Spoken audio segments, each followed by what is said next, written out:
$1,400,000,000 hidden in a secret account for 3 years.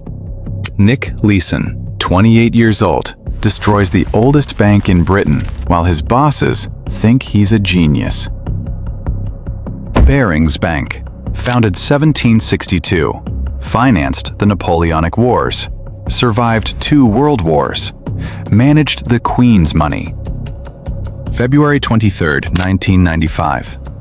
It collapses. Sold for £1. £1. The bank that survived Napoleon couldn't survive one traitor in Singapore. February 1995. Singapore, Barings Bank trading floor. Nick Leeson sits at his desk, staring at a computer screen showing losses he can't hide anymore. His hands shake. Phone rings constantly. Colleagues asking questions he can't answer. Account 88888, his secret, contains $1.4 billion in losses, hidden for 3 years. Nobody checked. His wife Lisa sits beside him. What do we do? Nick doesn't answer. He knows what's coming. The margin calls he can't meet. The auditors who'll discover everything. The end. He stands, grabs his jacket. We're leaving. Where? Anywhere. They walk out of Barings Bank, Singapore, board a plane to Kuala Lumpur, then Thailand, then anywhere that isn't Singapore. Behind them, the oldest merchant bank in Britain begins its final collapse. 233 years of history, gone because nobody looked at account 88888. How does a working-class kid from Watford destroy a bank that financed empires? And how did he hide $1.4 billion in losses while everyone thought he was making millions?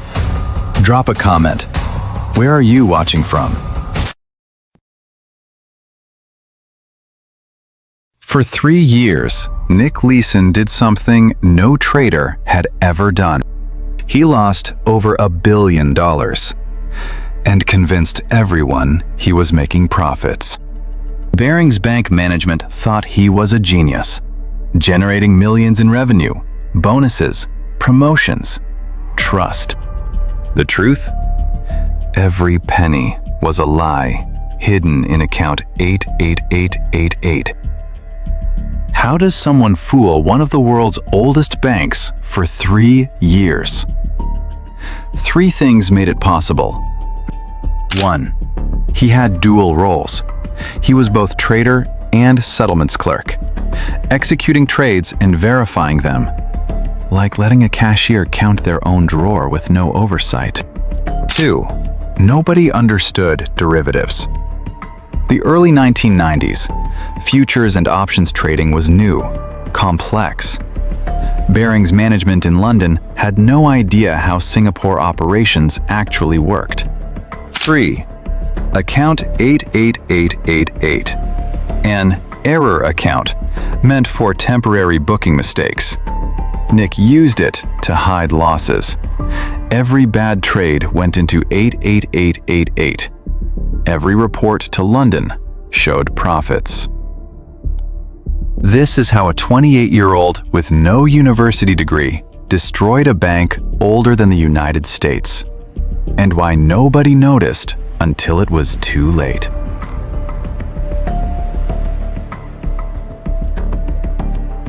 Nick Leeson, 22 years old, works in the settlements office at Coutts Bank in London. Not a trader, back office, processing paperwork. Working class background, Watford. Father was a plasterer. Mother worked at a bakery. Nick dropped out of school at 18. No university, no connections. But he's good with numbers. Fast. Accurate. Barings Bank notices. Barings hires him, sends him to Jakarta to sort out a messy back office. He fixes it. Then Singapore in 1992. Barings Securities. new futures trading operation. His job? Settlements clerk, making sure trades match records. Boring, essential. Nobody pays attention to settlements. But Barings makes a critical mistake. They give Nick dual roles: trader and settlements clerk. He executes trades on the Singapore International Monetary Exchange. Then he verifies his own trades, reconciles his own accounts. It's like being a student who grades their own exams. The temptation is obvious. Early 1992, Nick makes his first unauthorized trade. Small, a bet on Japanese stock futures. It loses money. He should report the loss, take the hit, move on. Instead, he opens account 88888. The number 8 is lucky in Chinese culture. He thinks it's a good omen. He books the loss to 88,888. Reports a profit to London. Nobody notices. Nobody checks. Account 88888 isn't in official reports. The lie begins. 1992 to 1993. Nick's official trading focuses on arbitrage, buying Nikkei futures in one market, selling in another, exploiting tiny price differences, low risk, steady profits. Barings management loves it. He's generating £40 million in profits, 10% of Barings' entire revenue. They think he's a genius. Give him more capital, more freedom. The truth? Most of those profits don't exist. They're covering losses hidden in 88,888. But here's Nick's real genius. He understood human psychology. Barings management in London didn't understand derivatives trading. They saw profits, didn't ask how. Nick sent them reports showing consistent gains. They asked no questions. His immediate supervisor in Singapore trusted him. The settlements team reported to Nick. Nobody independent verified his trades. He was the fox guarding the henhouse, and the farmers thought everything was fine. Nick's real losses in 88,888 hit £23 million, but his official reports show $20 million in profits. Barings gives him a bonus, promotion to general manager, at 26 years old. He's living the dream. Expensive apartment, fancy dinners, respect from colleagues who used to ignore him. But account 88888 keeps growing. Every bad trade, every loss, hidden. He tells himself it's temporary.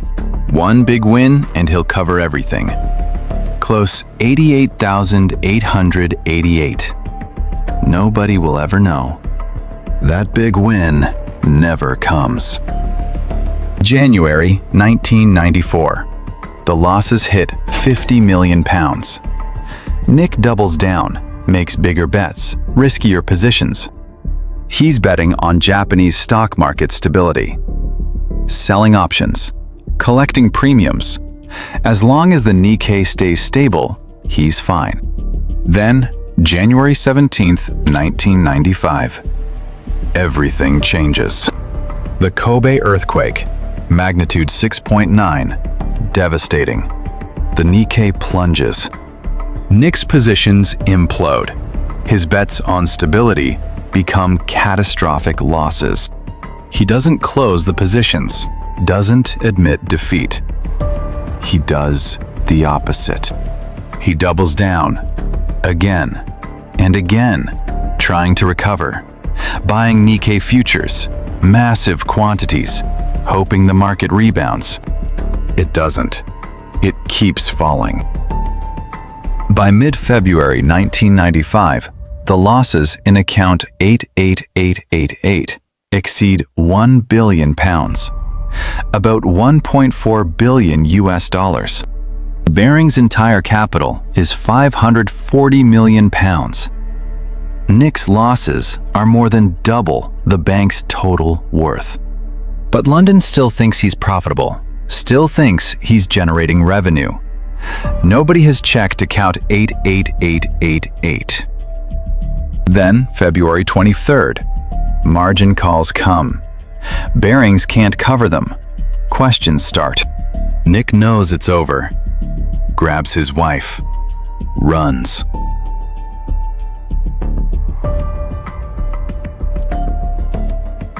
February 24th, 1995. Nick and Lisa Leeson board a plane from Singapore to Kuala Lumpur, then Brunei, then Frankfurt. Nick's plan? Disappear. Change identities. Start over somewhere nobody knows him. Behind them, chaos. Barings Bank London receives an urgent message from Singapore. Margin calls exceeding £100 million. Positions they didn't authorize. Losses they can't explain. Senior management demands answers. Calls Singapore. Where's Nick Leeson? He left yesterday. Where did he go? We don't know. They open account 88888. See everything. Years of hidden losses, unauthorized trades, falsified reports.